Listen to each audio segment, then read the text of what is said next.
Shalom, shalom mes bien-aimés. Je vous bénis dans le précieux nom du Seigneur Jésus-Christ de Nazareth. C'est encore la sœur Sophie Camara qui est encore là, toujours au rendez-vous. Jamais en retard comme le Seigneur, toujours au taquet pour l'œuvre du Seigneur. Je vous bénis dans le précieux nom du Seigneur Jésus-Christ. Je vous remercie pour tout ce que vous faites. Vraiment, je suis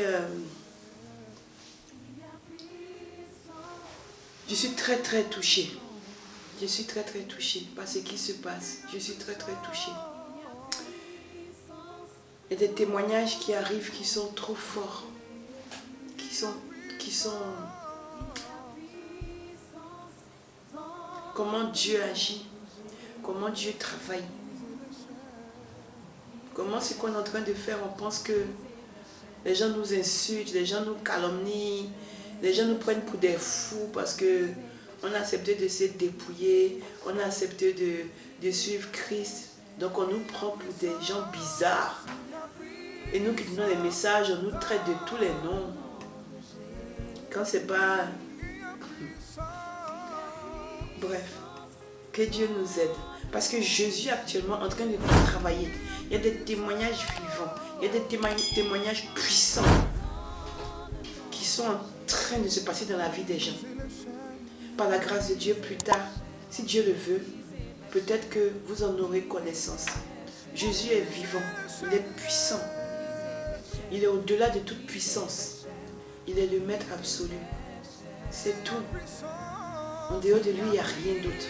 C'est pourquoi je bénis vos maisons. Je vous dis merci pour tout ce que vous faites. Je vous bénis. Je bénis vos familles. Je bénis tous ceux qui ont des projets. Soumettez-les au Seigneur. Demandez au Seigneur d'intervenir dans tout ce que vous voulez faire. Que le Seigneur prenne le contrôle de tous nos frères qui sont encore dehors, qui sont encore, Seigneur, dehors en train de chercher des choses qui ne servent à rien. Que Dieu nous aide à ce que nous puissions les toucher par le Saint-Esprit. Mon frère, je te dis merci. Toi qui as véhiculé le message et toi qui as fait que aujourd'hui nous constatons des vies en train de changer. Je te remercie, ma soeur, pour ce travail extraordinaire que tu as fait. Je te remercie, papa, maman, pour tout ce que vous avez fait. Message par-ci, message par-là. Et aujourd'hui, la vie des gens est en train d'être transformée. Merci, Seigneur, pour tous ces enfants. Merci, bénis-les, Seigneur. Bénis-les. Mon Dieu, bénis-les. Souviens-toi de chacun d'eux. Bénis-les, Seigneur. Bénis-les. Ta parole est vérité. Tu connais chacun de nous. Tu connais chacun de nous. Alors bénis chacun de Seigneur. Bénis-les partout où ils sont. Bénis-les partout où ils sont. Des bénédictions des cieux en haut. Des bénédictions de la terre en bas, Seigneur. Des bénédictions des mamelles, Seigneur. Ô Père, agis puissamment dans la vie de chacun de tes enfants. Au nom puissant de Jésus-Christ, j'ai prié. Amen. Voilà, aujourd'hui nous allons parler du message que le Seigneur a donné pour que je transmette cela à son Église. Je vais en parler aujourd'hui d'une partie. Lorsque le Seigneur m'a dit de transmettre ce message, moi je me suis dit que Seigneur, franchement, les messages qu'on délivre concernant les pasteurs, tout ça, après ils se fâchent, après ils ne sont pas contents, après les femmes ne sont pas contentes, donc ça fait des histoires. Maman va me traiter de tous les noms encore et tout. Donc Seigneur, vraiment, parlons de tes enfants, c'est mieux, il faut laisser tes hommes de Dieu. Il m'a dit non, justement, il faut qu'on parle des hommes de Dieu. Donc, mon message que je vais donner aujourd'hui, ce n'est pas un message très facile. C'est un message que je dois donner. Nous allons parler des hommes de Dieu qui sont dans la maison du Seigneur. Le Seigneur m'a dit que c'est lui, l'Église lui appartient. L'Église lui appartient, à lui Christ. Pourquoi est-ce que toi qui t'es dit homme de Dieu, pourquoi est-ce que tu ne dis pas aux brebis du Seigneur que là où tu es, là où tu prêches, c'est l'épouse du Seigneur. Pourquoi tu ne dis pas aux brebis que la place, l'endroit où tu es, appartient au Seigneur Jésus-Christ de Nazareth? Pourquoi est-ce que quand tu es là, c'est le Seigneur qui m'a dit de parler comme ça? Et je parle, Saint-Esprit, prends le contrôle. Parce que quand Jésus me parlait, j'ai vu mon Seigneur fâché. Très fâché.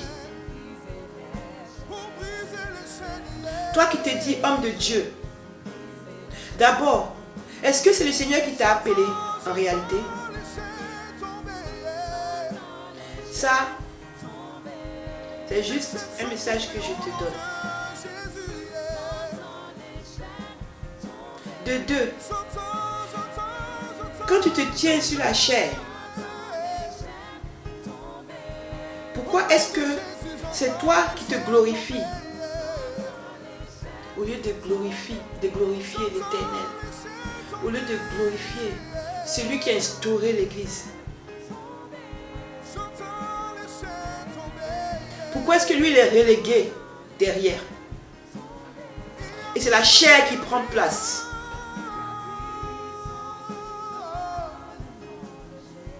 L'Église appartient à Christ. L'Église appartient à Christ. Les brebis appartiennent à Christ. La maison, le temple appartient à Christ. Il m'a dit que il y a ces enfants, en plus de prêcher ce qui n'est pas sa doctrine, ils sont déjà dans la désobéissance. Mais en plus, ils entraînent ces enfants avec eux. L'orgueil. Il m'a dit, ma fille, regarde. Regarde l'orgueil. L'orgueil qu'il y a chez mes serviteurs. L'orgueil, l'orgueil, l'orgueil. À cause de cet orgueil, le diable rentre dans ma maison. Le diable rentre dans ma maison. Le diable rentre dans ma maison. Mes serviteurs que moi j'ai appelés en réalité se souviennent plus de moi. Ils ne mettent plus la maison en ordre. Il a dit le Seigneur que quand on arrive à l'église en retard, l'homme de Dieu ne peut même pas dire aux gens qui sont en retard, leur faire le reproche. Non, il les laisse venir. C'est la cacophonie dans l'église. Pendant même que le pasteur ou l'homme de Dieu est en train de prêcher, il y en a qui sont sur leur téléphone, il y en a qui sortent, il y en a qui font tout ce qu'ils veulent. Et l'homme de Dieu voit, mais il ne fait rien. Et puis j'ai dit, Seigneur, mais c'est normal, enfin c'est pas normal, mais des fois c'est normal parce qu'il ne peut pas tout contrôler, tout le monde. C'est ça que le Seigneur m'a dit, n'ai-je pas dit dans ma parole que ma maison doit être ordonnée, je suis un Dieu d'ordre.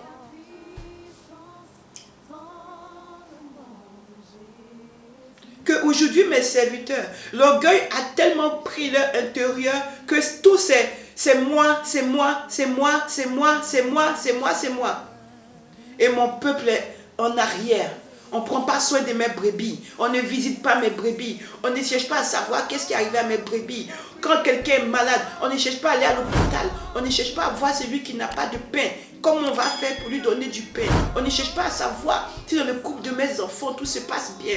On ne cherche pas à savoir si celle qui n'est pas venue ou celui qui n'est pas venu, qu'est-ce qui se passe? Pourquoi il n'est pas là? On ne cherche pas à faire tout ça. Le Seigneur a dit que quand il établit un homme sur son église, il est censé faire tous ses devoirs. Il a dit que dans sa maison, les serviteurs, même quand ils ne font pas ce qu'il faut, les diacres ils sont assis et puis ils regardent. C'est le Seigneur qui m'a dit, hein. Et puis il m'a dit, c'est pour ça qu'il a demandé qu'avant qu'un diacre ne soit diacre, on doit d'abord examiner sa situation. On doit l'éprouver, de voir de quoi il est capable. C'est justement pour qu'il puisse soutenir l'homme de Dieu. Parce que l'homme de Dieu des fois est attaqué. Parce que l'homme de Dieu des fois est faible. Parce que l'homme de Dieu, des fois, est sujet aux convoitises. Parce que l'homme de Dieu, des fois, l'orgueil a tellement pris que, des fois, il n'est pas conscient de ce qui se passe dans l'église.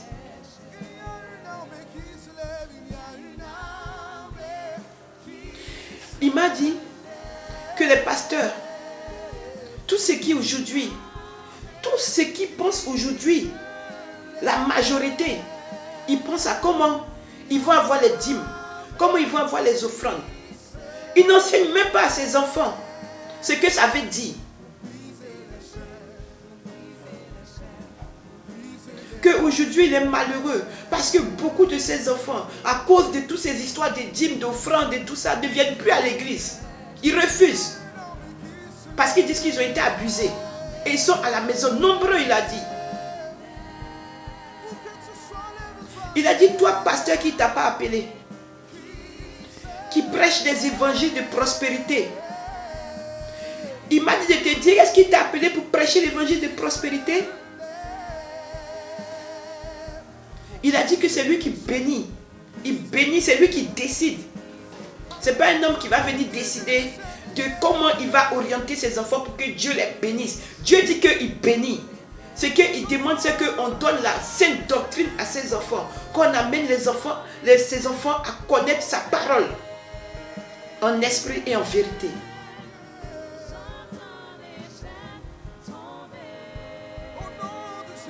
Il dit que comme un de ses enfants aujourd'hui, si Satan se met devant un de ses enfants, combien peuvent réciter au moins ne serait-ce que 10 versets, 20 versets, 30 versets, 40 versets?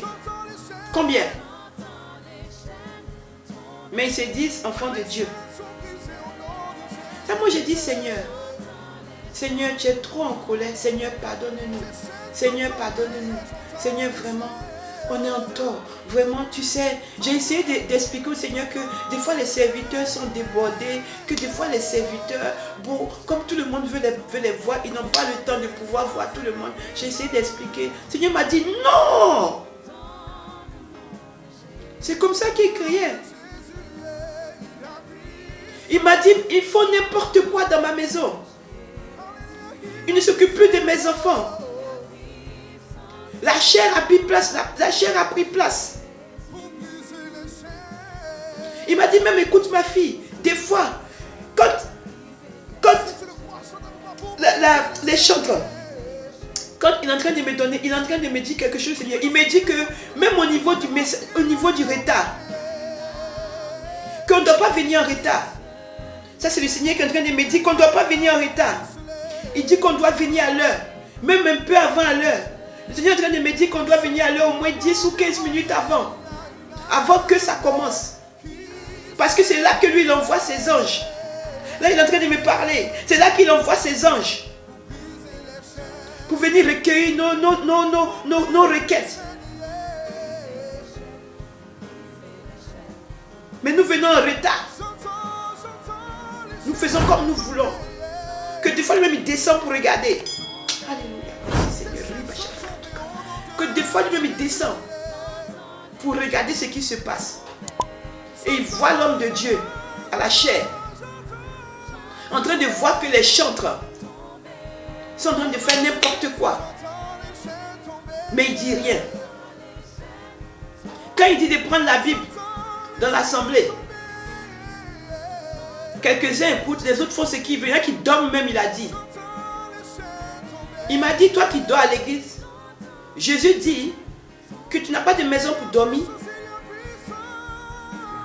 Ou bien, tu es quelqu'un qu'on a pris en charge à l'église. Là, c'est notre sujet d'après ce qu'il a dit. Mais toi qui quittes ta maison pour venir, n'as-tu pas une maison où dormir? Pourquoi dors-tu à l'église? Toi qui viens. Le Seigneur dit que il y a des femmes. Moi, je ne savais pas où. Jésus dit qu'il y a des femmes qui viennent à l'église, qui sont des envoyés, des sirènes, qui sont des envoyés pour faire tomber l'homme de Dieu. Alors qu'ils sont mariés, les hommes sont mariés, il dit qu'ils sont avec leurs femmes. Mais elles sont envoyées pour les faire tomber. Pour qu'ils divorcent, pour qu'ils quittent leurs femmes. Et il a dit le pire dans tout ça, c'est que Il y a des pasteurs, des hommes de Dieu, des apôtres, tout ça, des prophètes, qui des fois arrachent les épouses de ses enfants. Abomination, il m'a dit. Il m'a dit, ma fille, un jour j'étais là dans une église. Qu'est-ce que j'ai vu? Un des hommes de Dieu que moi j'ai établi aller arracher la femme de mon fils, soit disant que moi je lui ai révélé que la femme là est sa femme. Je l'attends là-bas, au jour du jugement. Moi j'ai dit, Seigneur, ça existe ça, un pasteur qui prend la femme de quelqu'un? Ou un prophète? Il m'a dit oui. Abomination. Il m'a dit que les chantres, ça fait des fois, quand j'étais sur le trône du jugement, les chantres là, moi je ne sais pas quel est votre problème avec le Seigneur. Hein? Moi je ne sais pas, mettez-vous à genoux, moi je ne sais pas quel est le problème avec le Seigneur. Il me parle tout le temps des chantres, moi je ne sais pas ce qu'il y a vraiment. Quand j'étais sur le trône du jugement, il m'a dit de dire aux chantres d'avoir une vie réglée. Et là, il m'a dit de dire aux chantres d'arrêter de coucher ensemble. Que vous couchez ensemble. Vous vous mélangez, c'est comme ça il a dit, vous vous mélangez là-bas, vous couchez tous ensemble.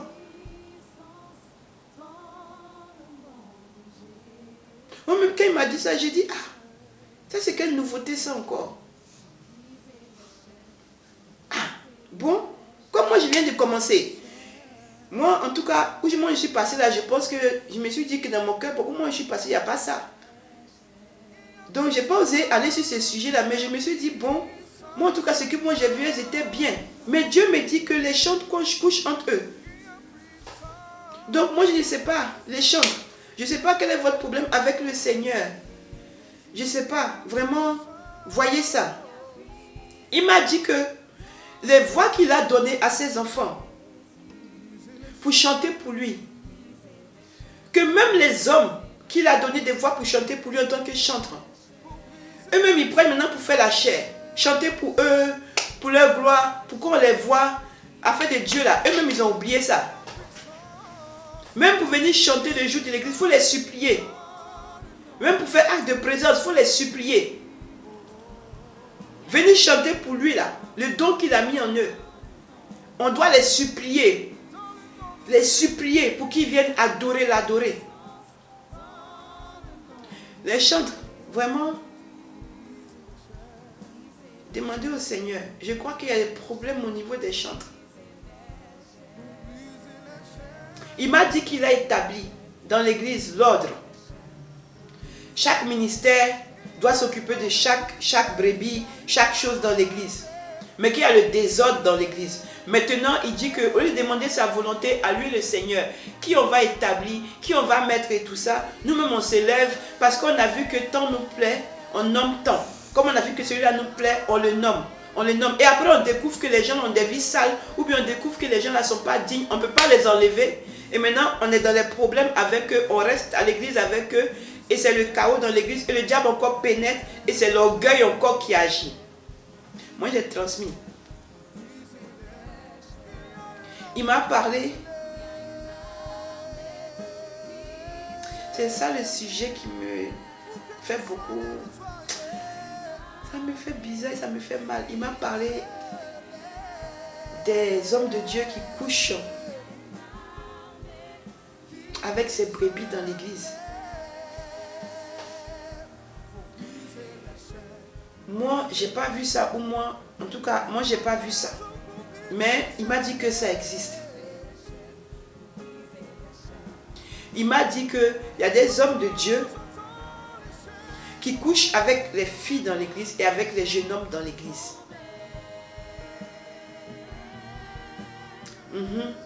Dieu dit que c'est vrai. Il dit qu'ils sont nombreux, homosexuels. Ils couchent avec les frères dans l'église. Il dit des fois ils les prennent petits. Jusqu'à les gens là sont grands dans l'église, ils ont toujours les rapports avec eux, en cachette. C'est le Seigneur Jésus-Christ qui m'a dit. Il m'a dit que les jeunes filles couchent avec les pasteurs, les hommes de Dieu dans l'église. Si vous êtes concerné, Arrêtez ça. Oh. Arrêtez ça. Quand on va à l'église là, c'est pas pour aller coucher avec les pasteurs. C'est pas pour aller coucher avec les hommes de Dieu. C'est pas pour aller les faire tomber. C'est pas pour aller les mettre dans les difficultés. Ils ont un gros travail à faire. C'est pas pour aller les perturber. Toi qui fais ça, qui sais que tu fais ce genre de choses, il faut revoir ta position. Je donnerai une deuxième partie de ces messages parce que je n'ai pas fini. Ce message est très dur. Quand le Seigneur parlait de cela, il était très fâché. Très très fâché.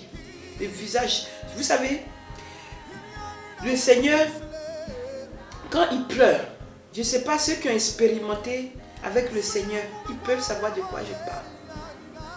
Ton cœur va tomber.